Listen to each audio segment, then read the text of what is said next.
Assalamualaikum warahmatullahi wabarakatuh. Perkenalkan, nama saya Retiana Wahrini, SPD MPD, dosen dari Pendidikan Vokasional Mekatronika, Fakultas Teknik, Universitas Negeri Makassar, dengan NIDN 0005039103. Pada kesempatan ini, saya akan membuat suatu video pembelajaran pada mata kuliah Sistem Mikroprosesor sebagai salah satu prasyarat sertifikasi dosen Kemendikbud-Ristek Dikti tahun 2023. Sistem mikroprosesor ini merupakan mata kuliah pada semester 3 dengan bobot 3 SKS. Untuk deskripsi mata kuliah ini berisi tentang pengantar sistem mikroprosesor, perkembangan mikroprosesor, teknologi mikroprosesor dan mikrokomputer, komponen input-output, sistem input-output secara serial, paralel pada sistem mikroprosesor, arsitektur mikroprosesor Z80, menentukan address decoder, hubungan antara mikroprosesor dengan memori input-output, instruksi set dari macam-macam mikroprosesor, transfer data dan arithmetic logic, pergeseran rotasi dan loncatan dari instruksi set mikroprosesor, macam-macam program pada mikroprosesor, antarmuka antar mikroprosesor dengan device analog dan digital, aplikasi mikroprosesor untuk mengontrol dalam proses industri. Kemudian, capaian pembelajaran mata kuliah ini adalah setelah mengikuti mata kuliah ini, mahasiswa diharapkan mampu memahami sistem mikroprosesor atau mikrokomputer pada teknik telekomunikasi, teknik elektronika industri, dan teknik elektronika medik. Metode perkuliahan yang akan saya gunakan adalah ceramah, diskusi atau tanya jawab, dan case study atau studi kasus. Sedangkan untuk bobot penilaiannya adalah meliputi partisipasi aktif sebesar 20%, tugas atau kuis 25%, UTS 25%, serta UAS 30%. Demikian deskripsi singkat mata kuliah Sistem Mikroprosesor yang merupakan mata kuliah yang akan saya bawakan di kesempatan ini. Selanjutnya kita akan simak video pembelajaran yang telah saya buat pada pertemuan kedua, yaitu tentang perkembangan mikroprosesor. Capaian pembelajaran pada perkembangan mikroprosesor ini adalah mahasiswa mampu menjelaskan perkembangan dari mikroprosesor. Selamat menyaksikan. Assalamualaikum warahmatullahi wabarakatuh. Waalaikumsalam warahmatullahi wabarakatuh. Selamat siang semuanya. Siang. Apa kabar hari ini? Baik. Baik, marilah sebelum perkuliahan pada siang hari ini kita mulai, sebaiknya kita berdoa terlebih dahulu. Berdoa menurut keyakinan kita masing-masing, dipersilahkan. Kita cukup. Minggu lalu kita sudah membahas tentang pengantar sistem mikroprosesor. Pada pertemuan hari ini kita akan membahas lebih detail lagi tentang perkembangan mikroprosesor. Sebelum masuk ke topik, saya akan bertanya terlebih dahulu, apa itu yang dimaksud dengan sistem? Siapa yang bisa menjawab? Oke, silakan. Baik. Terima kasih. Sebelumnya ketika saya memperkenalkan diri, nama saya Indra Fajri.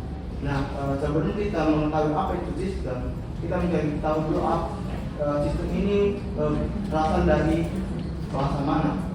Dan sepengetahuan saya, sistem berasal dari bahasa Yunani, yaitu sistemo, artinya himpunan komponen yang saling berhubungan. Siapa yang bisa mengutarakan apa itu mikroprosesor? Ayo silakan. Boleh Rizky. Terima kasih telah memberikan kesempatan saya untuk menjawab. Jadi menurut saya itu mikroprosesor merupakan sebuah komponen elektronik yang berfungsi sebagai otak dari komputer atau perangkat elektronik lainnya. Mikroprosesor ini adalah chip kecil yang dirancang untuk menjalankan instruksi pemrosesan data dalam bentuk biner 0 dan 1. Bagus ya jawaban dari teman-teman kalian. Jadi di sini Ibu akan menjelaskan kembali atau mereview penjelasan dari teman-teman kalian terkait dengan sistem mikroprosesor. Sistem di sini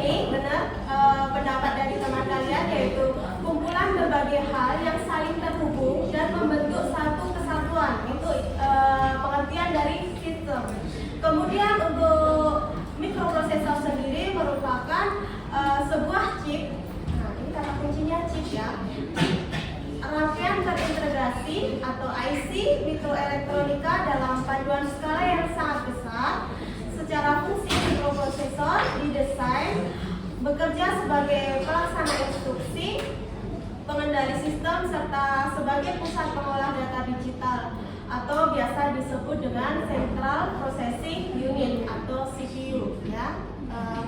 Di sini pada pertemuan kali ini kita akan membahas perkembangan mikroprosesor ya, dari mulai prosesor yang di generasi pertama dulu ya sampai yang terbaru yang kita kenal dengan istilah Core i7 yang dulu masih generasi yang masih Pentium ya, sekarang sudah sampai ke Core i7. Kan sistem mikroprosesor adalah sebuah sistem yang dibangun dari beberapa komponen atau elemen. Dalam hal ini adalah Central Processing Unit atau biasa kita kenal dengan CPU ya, di komputer ya, di komputer maupun di PC maupun di laptop ya. Yang di dalamnya juga ada memory unit, input output unit, dan bekerja sebagai pengolah data elektronik digital. Ya. Jadi CPU ini merupakan inti dari sebuah komputer yang menangani semua instruksi yang diberikan kepada komputer. Ya, ini CPU itu intinya adalah otaknya dari komputer. Dan tentang komponen-komponen utama yang membangun sistem mikroprosesor. Yang pertama adalah CPU atau Central Processing Unit. Kemudian yang kedua adalah Read Only Memory. Yang ketiga adalah Read Write Memory atau RWM ya. Unit masukan keluaran terprogram atau Programmable Input Output atau PIO. Kemudian unit detak waktu atau clock. Nah, silakan di sini ada istilah apa namanya? Apa itu perbedaan yang pertama? Ada itu ROM ya. Apa tadi? ROM? Read Only Memory. Dan yang kedua coba siapa di sini yang bisa menjelaskan apa itu ROM dan apa itu RWM? Perbedaannya saja dari segi bahasa sudah kelihatan ya. Coba didefinisikan secara lebih mendetail lagi. Apa itu ROM? Apa itu RWM? Siapa di sini? Boleh? Silahkan. Baik, terima kasih atas kesempatan yang telah diberikan kepada saya. Nama saya Siti Alizara Senang. Kita lihat semua teman-teman, ROM dan RWM itu merupakan unit memori atau unit penyimpanan di dalam mikroprosesor. Di mana ROM itu ialah read only memory. Jadi read only memory ini merupakan jenis memori yang berisi program atau instruksi yang tidak dapat diubah. Nah, dan read write memory ini merupakan mikroprosesor yang memungkinkan penyimpanan dan pengambilan data yang dapat dibaca dan ditulis. Jelas ya di sini read only memory, hanya sebatas membaca saja. Kemudian kalau untuk read write memory dia bisa diedit ya, seperti itu. Kalau untuk penyimpanannya ini semua read only memory atau read write memory adalah mutlak diperlukan dalam sistem mikroprosesor karena dia merupakan memori, suatu alat untuk penyimpanan. Oke. Nah, untuk CPU sendiri tadi sudah jelas ya, CPU merupakan sebuah otak ya, istilahnya diibaratkan sebuah otak dari komputer. Kemudian siapa lagi yang bisa menjelaskan apa itu unit detak waktu atau clock? Ini fungsinya apa sih di dalam mikroprosesor? Boleh silakan. Clock merupakan salah satu komponen utama pada mikroprosesor yang mana digunakan untuk mengatur waktu dalam operasi mikroprosesor. Jadi intinya dia sebagai pengatur kecepatan ya. Kita definisi dari clock ya. Komponennya tadi kan ada CPU, ROM, RWM sama clock ya. Nah, clock ini merupakan bagian dari sistem mikroprosesor ya. Masih bisa dipahami ya? Sistem mikroprosesor yang mengatur denyut kerja dari MPU. Apa itu tadi MPU? Mikroprosesor unit. Iya, itu istilahnya atau bisa disebut dengan CPU. Sehingga frekuensi clock berkaitan dengan kecepatan kerja komputer ya. Beberapa jenis MPU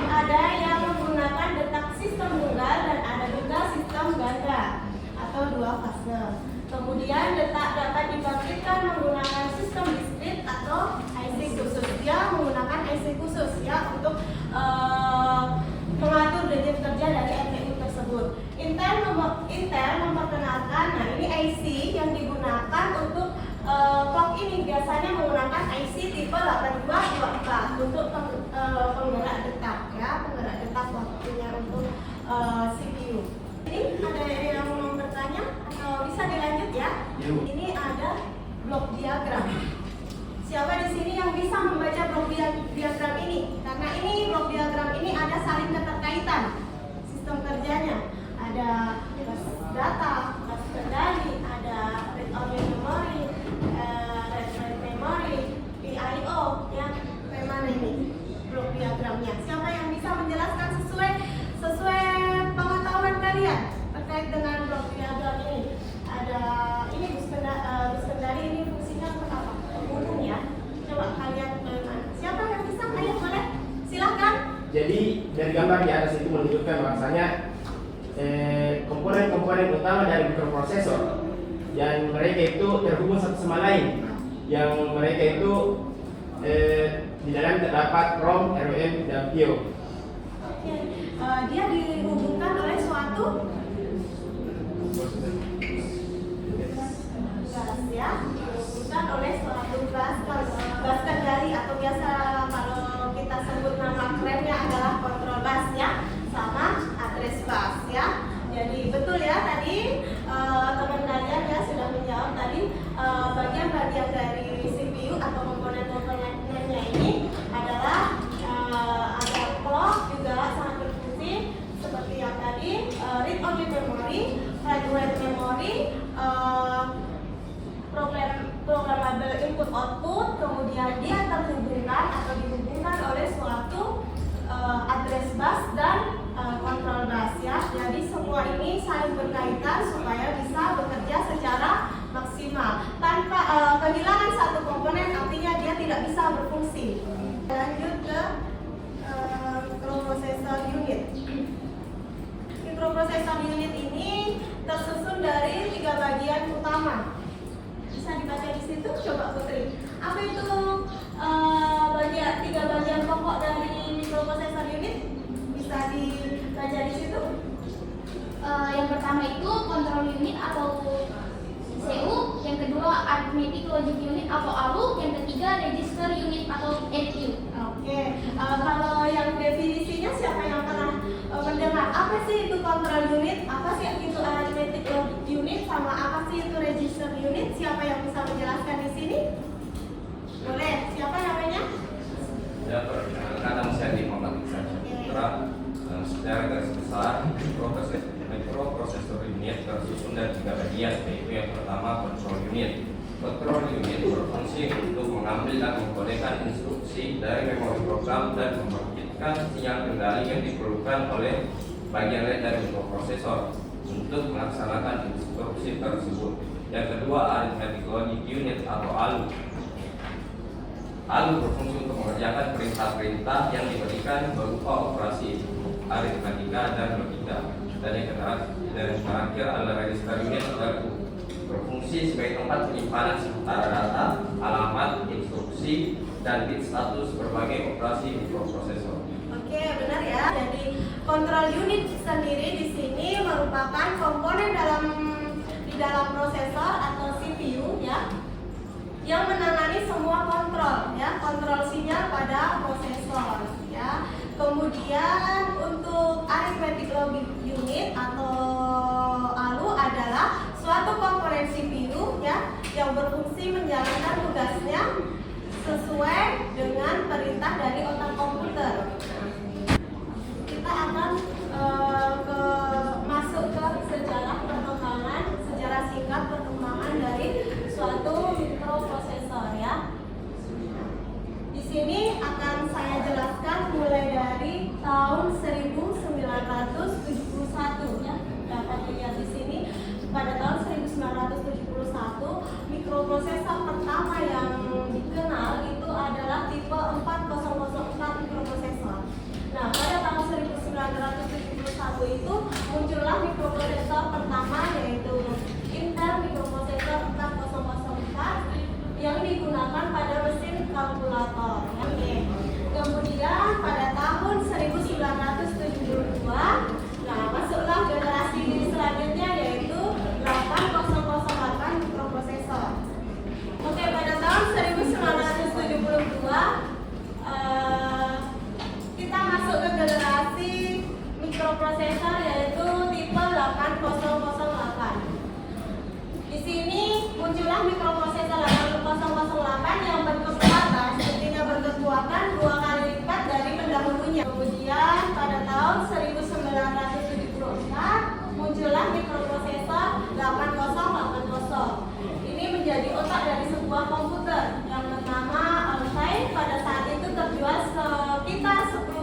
dalam 1 bulan. Kemudian pada tahun 1978 ada itu istilah 8086 sampai dengan 8088 mikroprosesor.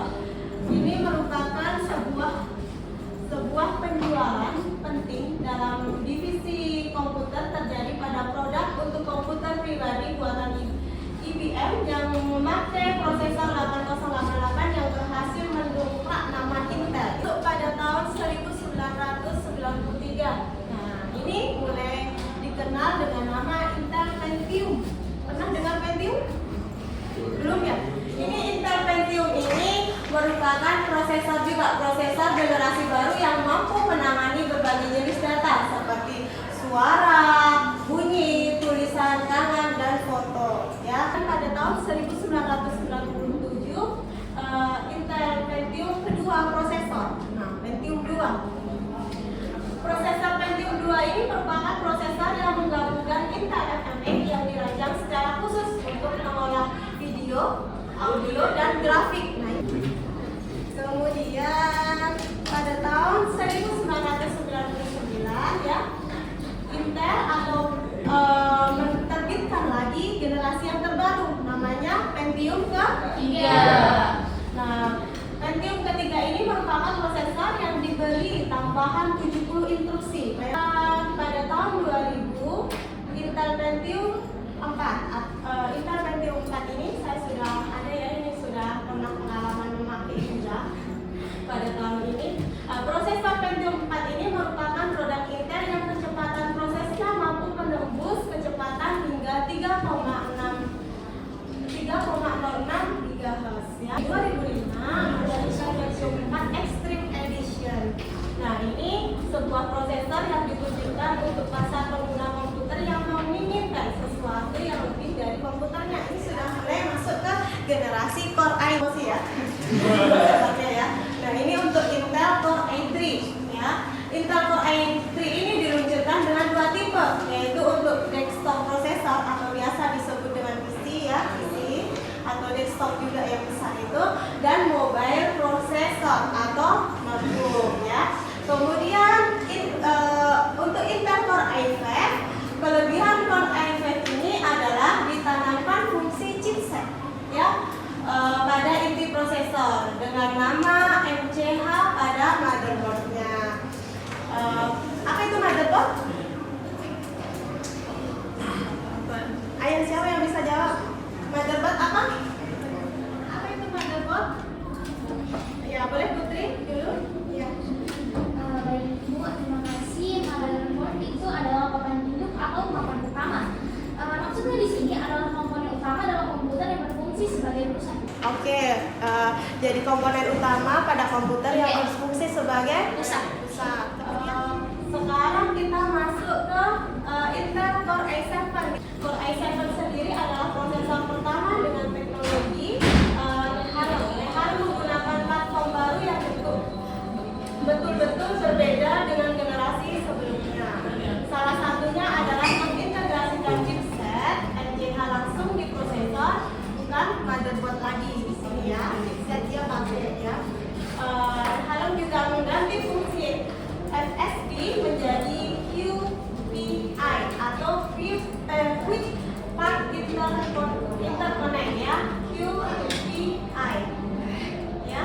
Apa tadi? Quick Part Interconnect yang lebih revolusioner. Nah, ini juga akan saya hubungkan dengan penelitian saya, yaitu sebuah rancang bangun smart assistant dengan robot penghapus papan tulis. Ya. Di sini saya juga pernah meneliti, dan penelitian saya ini bersama rekan-rekan saya sudah diterbitkan di dalam jurnal. Nah, di rancang bangun smart assistant dengan robot ini, saya buat sebuah papan tulis yang smart, ya, papan tulis. Jadi untuk anak SD biasa kan kita kalau menulis di papan tulis harus menghapus secara manual, ya. Di penelitian saya ini, saya buat suatu program, suatu perintah yang disimpan dalam suatu memori sehingga papan tulisnya itu dihapus tanpa harus menggunakan tenaga manusia. Oke, berikutnya ada suatu evaluasi untuk mengevaluasi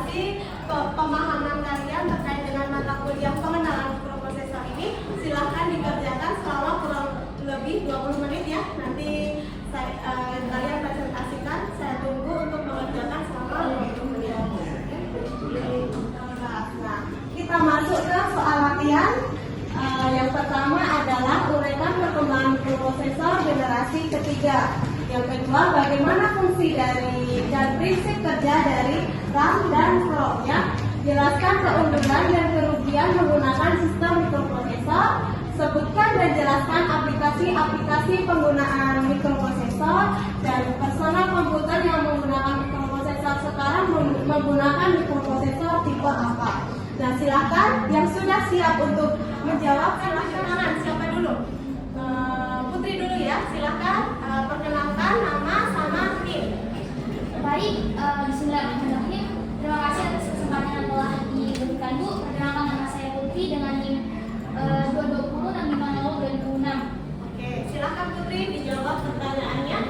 Dari soal latihan yang telah saya kerjakan tadi Bu, dapat saya simpulkan bahwa yang pertama dari bagian uraikan perkembangan prosesor generasi ketiga ialah seperti yang kita ketahui Bu, mikroprosesor generasi ketiga adalah tahap penting dalam evolusi komputer, yang dimana periode ini berlangsung dari tahun 1965 sampai 1970. Nah, mikroprosesor generasi ketiga ini memiliki integrasi yang lebih tinggi, penggunaan IC lebih mulus, peningkatan kinerja yang lebih baik. Terus yang kedua Bu, bagaimana fungsi dan prinsip kerja dari RAM dan ROM? Yang pertama, untuk menyimpan data sementara. Di sini RAM berfungsi menyimpan data yang sedang aktif atau sedang diproses oleh CPU atau Control Processing Unit. Yang kedua, mempercepat kinerja komputer dalam menerima informasi. Yang ketiga, dapat membantu multitasking perangkat. RAM memungkinkan komputer untuk menjalankan beberapa program secara bersamaan. Selanjutnya, dapat menyimpan data dengan keamanan tingkat tinggi. Maksudnya di sini, data dalam ROM seringkali dikunci atau dilindungi untuk mencegah aksi yang tidak diinginkan. Terus yang terakhir, ROM juga berfungsi untuk menyimpan firmware. Dan nomor 3, keunggulan dan kerugian pada mikroprosesor. Adapun kelebihan mikroprosesor ini adalah kemampuan multitasking, harga yang terjangkau, ukuran lebih kecil dan lain-lain. Tapi di samping itu, selain memiliki kelebihan, mikroprosesor tentunya juga memiliki kekurangan Bu. Di antaranya ialah terjadinya keterkaitan dengan yang membuat software, kecepatannya itu terbilang rendah. Terus yang ketiga, softwarenya memiliki kerusakan. Yang keempat, sebutkan dan jelaskan aplikasi penggunaan mikroprosesor. Yang pertama, register, yaitu tempat penyimpanan data sementara. Yang kedua, control unit, berfungsi untuk membuat unit saling bekerja antara satu sama lain. Yang ketiga, arithmetic logic unit, merupakan tempat berlangsungnya program perhitungan seperti matematika dan logika. Serta yang terakhir, mikroprosesor tipe apa yang digunakan? Yang pertama, personal Intel, proses AMD, proses Apple. Dalam hal ini ketiganya memiliki seri yang berbeda dan terus berkembang dari masa ke masa. Oke, jawabannya sudah luar biasa sekali ya, dan cukup jelas, cukup lengkap dan mendetail ya, luar biasa. Dari sini sudah kelihatan kalau teman kalian ini sudah mampu memahami serta menjelaskan kembali apa yang telah Ibu sampaikan di mata kuliah perkembangan mikroprosesor hari ini. Kita berikan aplaus untuk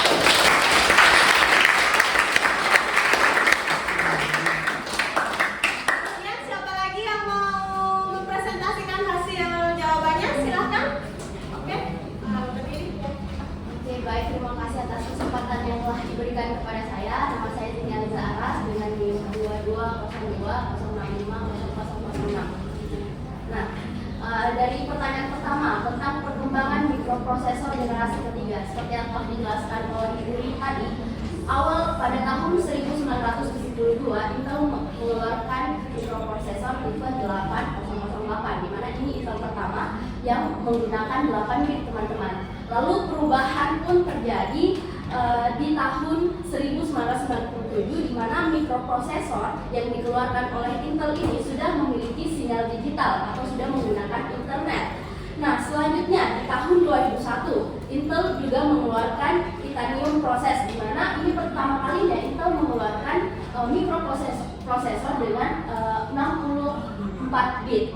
Dan yang ketiga yang saya tangkap itu ialah perubahan di tahun 2003 yaitu Intel mengeluarkan Intel Pentium yang di mana mikroprosesor komputer ini yang mudah dibawa kemana-mana. Jadi di 2003 ini sudah muncul komputer yang bisa kita gunakan dan bisa kita bawa kemana-mana.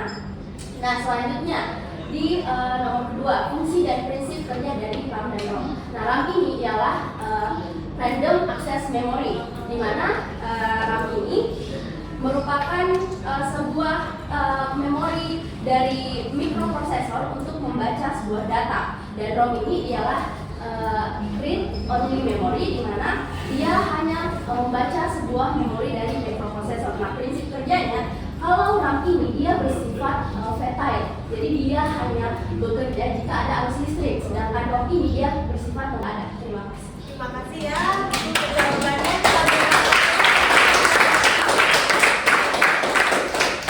Sangat biasa sekali dari penjelasan teman kalian tadi ya, sudah mendalami sekali, sudah mampu menjelaskan, sudah mampu memahami apa yang Ibu sampaikan di materi perkembangan dari sistem mikroprosesor ini.